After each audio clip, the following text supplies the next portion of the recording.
तो आज हम बात करेंगे रतन टाटा की, जो एक फेमस बिजनेसमैन थे और साथ ही एक बहुत अच्छे व्यक्ति भी थे। तो हम ये देखेंगे कि उन्होंने टाटा कंपनी को किस मुकाम से यहाँ तक पहुंचाया और वो किस तरीके से पहुंचाया। रतन टाटा की एजुकेशन क्या है, उन्होंने कहाँ से पढ़ाई की और उनका लाइफ में कौन कौन से स्ट्रगल उन्होंने किए, उन सब की बात हम करने वाले हैं। तो सबसे पहले अगर हम बात करें तो रतन टाटा का जो करियर रहा 1937 से लेकर 2024 तक रहा। सबसे पहले हम बात करते हैं रतन टाटा के बारे में। तो रतन टाटा का जन्म हुआ 28 दिसंबर 1937 को नवल और सोनू टाटा के घर में जन्मे रतन टाटा। और टाटा ग्रुप के फाउंडर जो जमशेद जी टाटा थे, उनके ये परपोते हैं। उनका परिवार पारसी धर्म से आता है और माता पिता बचपन से इनसे अलग हो गए थे। मतलब माता पिता के अलग हो जाने के कारण इनको जो पाला पोसा है वो इनकी दादी ने पाला पोसा है। और 1991 में ये टाटा ग्रुप के चेयरमैन बने थे और इनके चेयरमैन बनने के बाद टाटा ग्रुप का जो मुनाफा है सीधे 50% से बढ़ा था। अब इनकी शिक्षा की अगर हम बात करें तो इन्होंने अपनी जो शिक्षा है वो मुंबई के कैंपेन स्कूल और cathedral and John Cornell school से प्राप्त की। इसके बाद ये यूएसए चले गए, जहां उन्होंने आर्किटेक्चर में स्नातक की डिग्री ली और कॉर्नेल यूनिवर्सिटी से कॉलेज करने के बाद आर्किटेक्चर की डिग्री इन्होंने यहाँ से ली। इसके बाद उन्होंने हार्वर्ड यूनिवर्सिटी से बिजनेस स्कूल से एडवांस मैनेजमेंट में पढ़ाई की। इसके बाद अगर हम बात करें तो शिक्षा तो इन्होंने हार्वर्ड बिजनेस स्कूल से मैनेजमेंट की इन्होंने पढ़ाई की। और इनको जो भारत से बड़े बड़े सम्मानों में सबसे प्रमुख सम्मान इनको पद्म विभूषण इन्हें 2008 में दिया गया और पद्म भूषण इन्हें 2000 में दिया गया था। और कल इनके देहांत के बाद में जो महाराष्ट्र सरकार है उन्होंने अपनी कैबिनेट में प्रस्ताव पारित किया है कि रतन टाटा को केंद्र सरकार भारत रत्न दे। तो भारत रत्न के लिए भी सिफारिश महाराष्ट्र सरकार ने रतन टाटा के लिए की और ऑब्वियसली भारत रत्न शायद रतन टाटा को दिया जाना चाहिए। 21 साल तक रतन टाटा टाटा ग्रुप के चेयरमैन रहे। तो 1962 में फैमिली बिजनेस ज्वाइन इन्होंने किया। उसके बाद शुरुआत में उन्होंने टाटा स्टील के शॉप फ्लोर पर काम किया। इसके बाद वे मैनेजमेंट पोजीशन पर लगातार बढ़े और 1991 में जेआरडी टाटा ने पद छोड़ दिया था और उसके बाद इनको उन्होंने अपना उत्तराधिकारी चुना। तो टाटा ग्रुप के जो चेयरमैन ये 1991 में बने थे। फिर अगर हम बात करें तो 2012 में 75 वर्ष के होने पर टाटा के एग्जीक्यूटिव फंक्शन में इन्होंने इस पद छोड़ दिया और 21 वर्षों के दौरान टाटा ग्रुप का जो मुनाफा है वो 50 गुना इनके कार्यकाल में बढ़ा। इसमें अधिकांश revenue Jaguar, land rover vehicles और टेटली जैसे पॉपुलर टाटा उत्पादों में विदेशों में बिक्री के कारण बढ़ाया। उसके बाद अगर हम बात करें तो चेयरमैन का पद छोड़ने के बाद उन्होंने 44 साल के साइरस मिस्त्री, जिनका आपको पता ही होगा कि पिछले दिनों रोड एक्सीडेंट में उनका देहांत हो गया था और उनका परिवार ग्रुप में सबसे बड़ा इंडिविजुअल शेयर होल्डर भी रहा है टाटा ग्रुप। और हालांकि कुछ वर्षों में मिस्त्री के साथ इनके अच्छे रिलेशन नहीं रहे, उसके बाद मिस्त्री को इन्होंने हटा भी दिया था। उसके बाद हम बात करते अक्टूबर 2000 साल में। इसके बाद हम बात करते अक्टूबर 2016 में 4 साल से भी कम समय के बाद मिस्त्री को रतन टाटा ने पूर्ण समर्थन के साथ टाटा के बोर्ड से बाहर कर दिया और फरवरी 2017 में उन्होंने नया उत्तराधिकारी के रूप में वो खुद को ही फिर से वापस आ गए। उसके बाद अगर हम बात करें कि इनका टाइम पीरियड क्या रहा है, कैसे इन्होंने अपने लाइफ को आगे पहुंचाया है, तो सबसे पहले अगर हम बात करें आधी सदी तक ये टाटा ग्रुप से जुड़े रहे रतन टाटा। 1937 में ये पैदा हुए। 17 साल की उम्र में कॉर्नेल यूनिवर्सिटी के में पढ़ाई करने के लिए न्यूयॉर्क चले गए। 1962 में असिस्टेंट टाटा इंडस्ट्रीज ज्वाइन की। 1963 में ट्रेनिंग के लिए आयरन और स्टील कंपनी ज्वाइन की और टिस्को में टेक्निकल ऑफिसर बने 1965 में।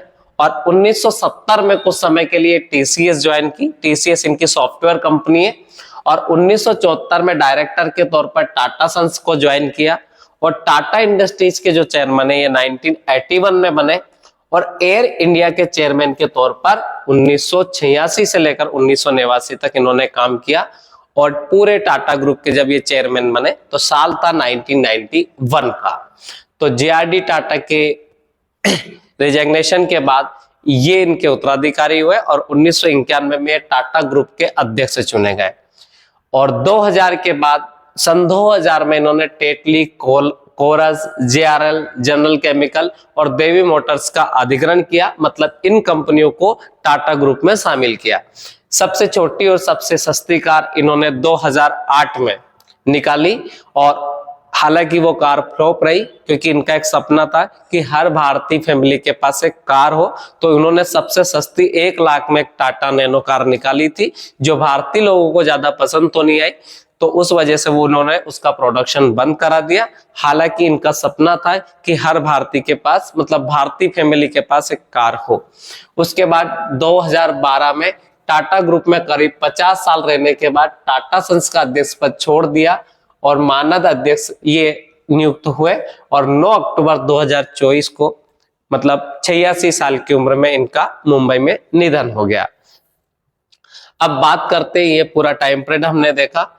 उसके बाद में अगर हम बात करते रतन टाटा के कुछ किस्से जो अभी तक सबको याद रहेंगे, तो 1998 की बात है जब टाटा ने टाटा इंडिका नामक एक कार निकाली थी और जो बुरी तरह से फेल होने के कारण इन्होंने 1 साल में ही उसका प्रोडक्शन बंद कर दिया था और टाटा कंपनी बहुत लॉस में चली गई थी। उसके बाद टाटा इस कंपनी को बेचना चाहते थे और टाटा मोटर्स के 1 साल के भीतर ही अपने कार कारोबार को बेचने का फैसला लिया और 1999 में टाटा ने अमेरिका की बड़ी कंपनी जिसका नाम है फोर्ड, उसके साथ डील करने का फैसला लिया था। और फोर्ड के जो चेयरमैन थे उस समय, उनका नाम था बिल, और उनके साथ उनकी मीटिंग तय हुई और उसके बाद फोर्ड का कहना था कि यह डील करके टाटा पर एहसान होगा फोर्ड कंपनी का। इस बात को रतन टाटा एक्सेप्ट नहीं कर पाए और उन्होंने इस कंपनी को बेचने से मना कर दिया।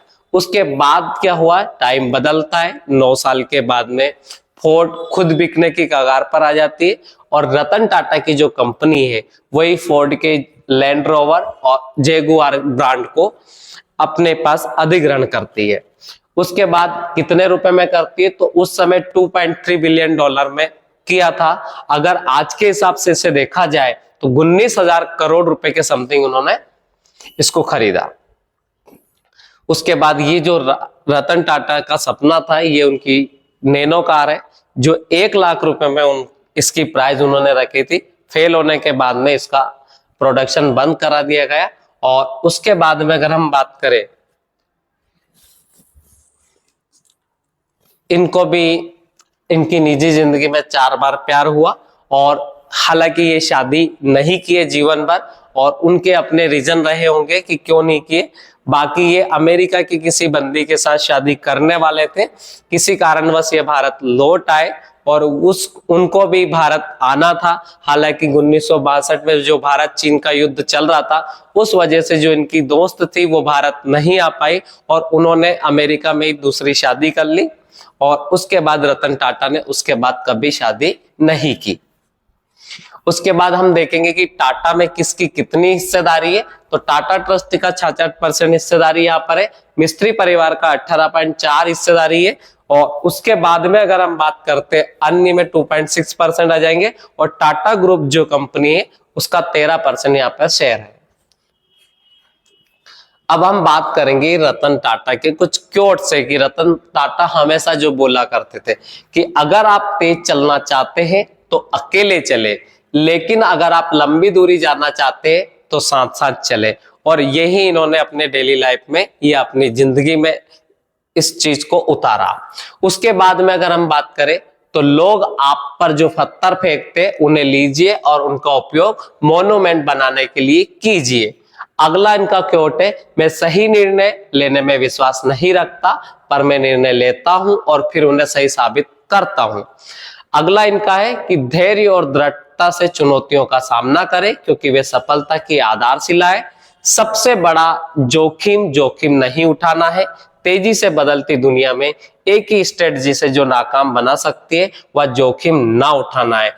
तो ये रतन टाटा के कोट्स है जो हमें मोटिवेट करते रहेंगे। हालांकि रतन टाटा का निधन हो चुका है, वैसे भारतीयों के मन में रतन टाटा हमेशा रहेंगे।